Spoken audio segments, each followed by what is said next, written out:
Hello everyone, welcome to our channel Euclid Mathematics.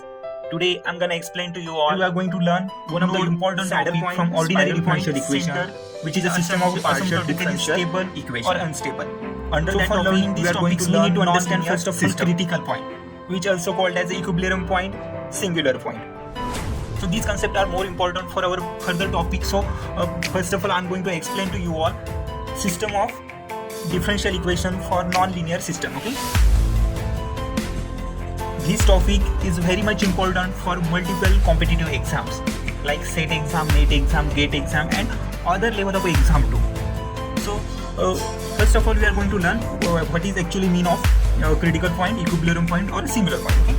Then thereafter we are going to understand what is meant by node, saddle point, spiral point and center with one of the example from CSIR NET which asked in previous year questions. But this topic is having every year one question to NET exam, SET exam and GATE exam. Okay, so let's get started. Our first point here, non-linear system. Okay, within that we are going to learn what mean by critical point, equilibrium point and singular point. Okay, these three words are having same meaning. So critical point and equilibrium point and singular point, all these three words are having same meaning. Okay, so if function is given like f of xy and we have to check whether that function which having critical point or not. Okay, so if I'm having f of xy as some function, okay, when that function goes to 0, that certain point of x0, y0, okay, so that certain point x0, y0 we call it as the critical point. Okay, now if function is given f of xy which we call dx by dt as f of xy and other function it is given g of xi, so we call it as the dy by dt. Okay, so I want the critical point for g of xy and f of xy. Okay, so when critical point it comes from these two functions, when these two function goes to 0 and for that particular value that function goes to 0, so we say that that point are critical point or equilibrium point or singular point. Okay, so if f of xy which goes to 0 for certain point at x0, y0, okay, f of xy is goes to 0 at certain point x0, y0, then we say that x0, y0 is a critical point for this f of xy. Okay, similar here for g of xy, if x0, y0 take that g of xy to 0, okay, so then our function which goes to 0, so g of xy is goes to 0 at a certain point x0, y0, then we say that x0, y0 is a critical point for f of xy and g of xy. Okay, so this is the mean of a critical point. It takes our example to the 0. Okay, that means we want the value x0, y0 where function goes to 0 by using solution of a linear system. Okay, so here you have, if you have given f of xy and g of xy, okay, so x plus by which is equal to dx by dt. So I consider f of xy as a x plus by which is a dx by dt and cx plus dy which is a dy by dt. Okay, I consider g of xy it is here. Now I want the solution of these two differential equation. Okay, so we have to find out their solution and then the root of that solutions or that differential equation which gives some certain values like negative, positive or both positive, both negative or complex type of a root. Then we will decide whether the function is of the type asymptotically stable, unstable, node, saddle point, spiral point or center. Okay, now let's convert our two function in the form of matrix. Okay, so we have to convert it in the form of matrix, then it is easier to get the root of that function. Okay, so the meaning of a root in a matrix form, generally we call it as the eigenvalue which satisfy our equations, okay, which is from the matrix. So try to convert these two equations in the form of matrix. So it is here general form y dash which is equal to ay. Y dash means x dash of t, that means dx by dt, and y dash of t, that means dy by dt. So here first it is the coefficient for x, it is the coefficient for x. So this column it is totally going to be the coefficient of x. This column it is going to be the coefficient of y. Okay, so you can see ax coefficient of x, cx coefficient of x, by dy. So b it is here, d it is here. Okay, so x of t, y of t. So if you are going to multiply these two matrix form of matrix y dash is equal to ay, you will get the our original form of a differential equation. So let's verify x dash of t which is equal to a into x of t plus b into y of t. So x dash of t, a into x of t plus b into y of t. Okay, so this is the multiplication of matrix which gives our original equation. Similarly, y dash of t which is equal to cx plus dy. So y dash of t which is equal to c of x plus dy. Okay, so this is the form of a matrix. We got it here. Now it's the further part is quite easy. We just have to use some of the concept from linear algebra. Okay, so it is quite easy to find out their roots by using characteristic polynomial. Okay, and every characteristic polynomial satisfy its equation. Okay, so the root of that characteristic polynomial satisfy the equation of minimal or characteristic polynomial.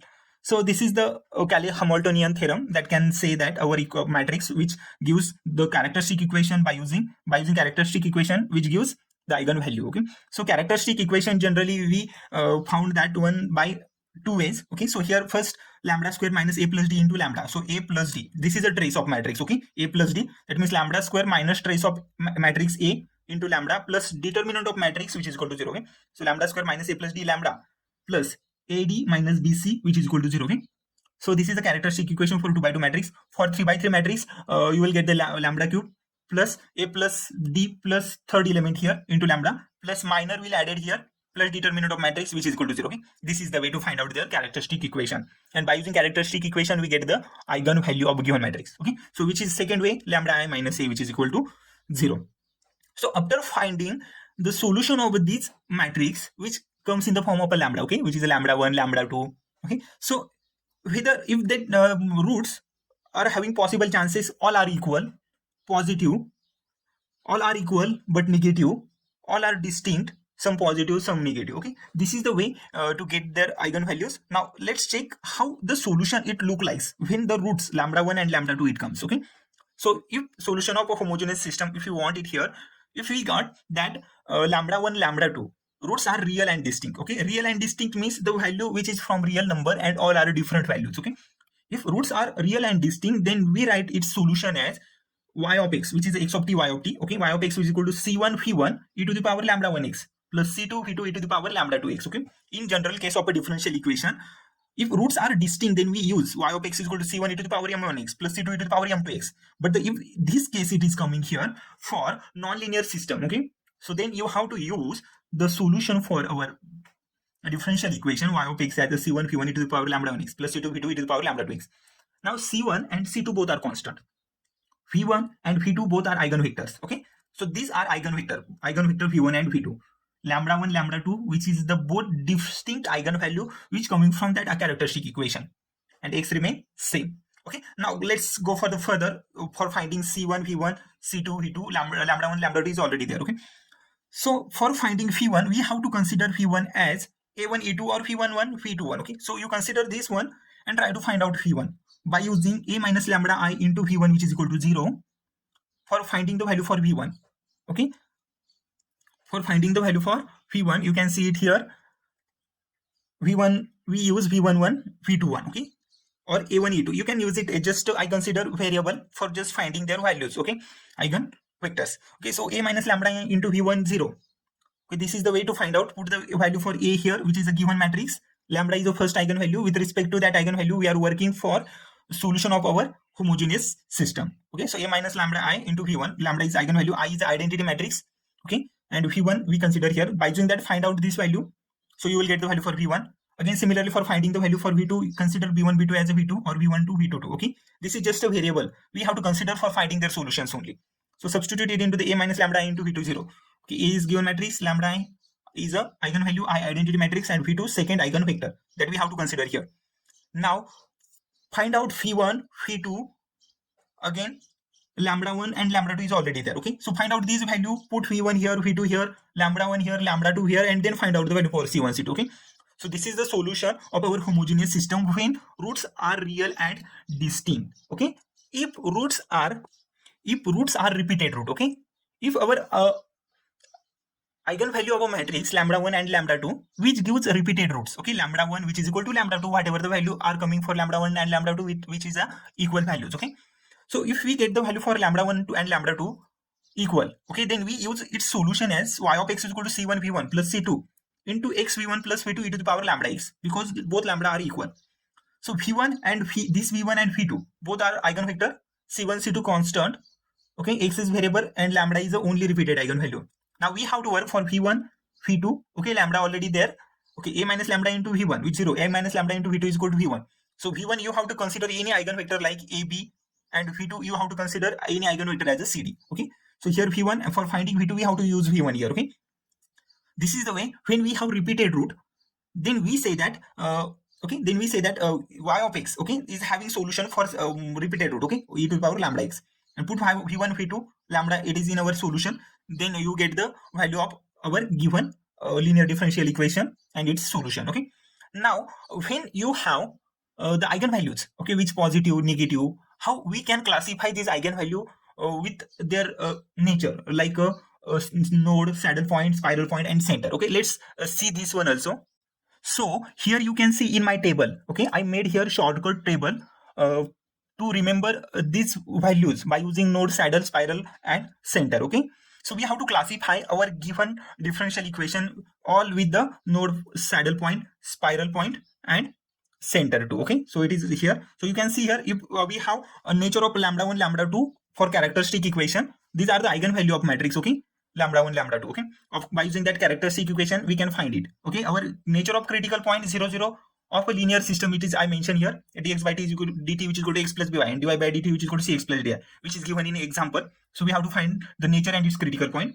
The stability, so we have to verify whether our function stable or not. Okay, stability of point at particular 0, 0 point. Okay, so if lambda 1 and lambda 2 are distinct eigenvalue, okay, both are real, unequal, and having same sign, that means both are positive, positive, both are negative, negative, and both are equal. Okay, real and equal. These are the possible way to classify our lambda 1 and lambda 2. Okay, if this condition hold, then we say that it is a node. Okay, nature of a critical point is a node. If both are positive, then we say that it's a both are positive, then we say that it is asymptotically unstable. Okay, and both are the negative value for lambda, that means lambda positive, then we say that both are positive values, so it is asymptotically unstable. If both are negative, that means lambda 1 negative, lambda 2 negative, then we say that both negative, then we say that asymptotically stable. Okay, so this is the way we can define node. Similarly, define saddle point here. Okay, I added here saddle point. If lambda 1 and lambda 2 both are real, both are having unequal values, okay, and opposite sign. If lambda 1 is positive, then lambda 2 is negative, and both are unequal, then we say that it is a saddle point. Okay, if lambda 1 is a positive and lambda 2 negative, or lambda 2 negative, lambda 2 positive, so it is a combination for two different signs. So always we have to go for asymptotically unstable. Okay, it is asymptotically unstable point. Now let's move for further. We have to check it for the spiral point. Okay, so you can check it for here if a conjugate of complex but not purely imaginary. Okay, so conjugate is a complex, so if our lambda 1 and lambda 2 which gives complex values, okay, and its conjugate, it goes to the complex number but not purely imaginary, it is not the purely imaginary, that means it present the real value also. Okay, it is having real value as well as imaginary value, then we say that it is a spiral point. So plus minus a plus minus ib. Okay, so if the value of our lambda 1 and lambda 2 minus a plus minus ib, that means negative value, then we say that asymptotically stable. Okay, real part of a root negative, so if real part is negative, then we say that asymptotically stable. Okay, if the real part is positive, plus a plus minus ib, if real part is positive, then we say that asymptotically unstable. So real part is a positive, root of positive, that means this is the value for lambda 1 and lambda 2, just we have to classify it. Okay, now see here for next, center. How one can identify center? If our lambda 1 and lambda 2 which is having purely imaginary root, that means no real root are present for our lambda 1 and lambda 2. Okay, that means only the value for imaginary part there, whether it is plus ib or minus ib. Okay, this is the way to represent complex number. Okay, if both values are positive, negative, imaginary part, then we always say that the which has a center. Okay, and that center has a stability, is a stable but not asymptotically stable. Okay, so if it is center, then it is a stable but not asymptotically stable. So by using our given linear differential equation, okay, so non-linear system of differential equation, I converted our function f of x, g of x in the form of matrix. Then I found out their lambda 1 and lambda 2 by using these characteristic equations. Okay, and then I figured that whether that lambda 1 lambda 2 is having real, unequal, same sign, real, equal, same sign, opposite sign, complex value, root, or purely complex, purely imaginary number. So by using this, I found out their nature of a critical point here. Okay, so I hope so this one is quite easy to understand. This my today's lecture, it is totally depend on the short trick to understand nature of a critical point. Okay, nature of a critical point by using our given non-linear system of a differential equation. Okay, so within that you can easily say that whether it is a stability, is asymptotically stable or not stable, or their nature, which include node, saddle point, spiral point, and center. Okay, I hope so you all have understood my today's lecture. Today's lecture, it is totally based on the short trick to understand this topic better. Okay, for finding the solution of system of a differential equation, non-linear system of differential equation.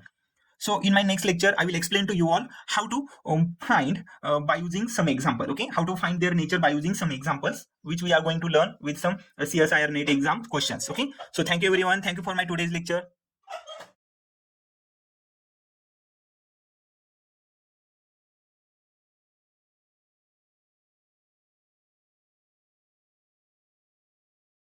They will do everything to feel a bit alive. They will do everything to feel a bit alive.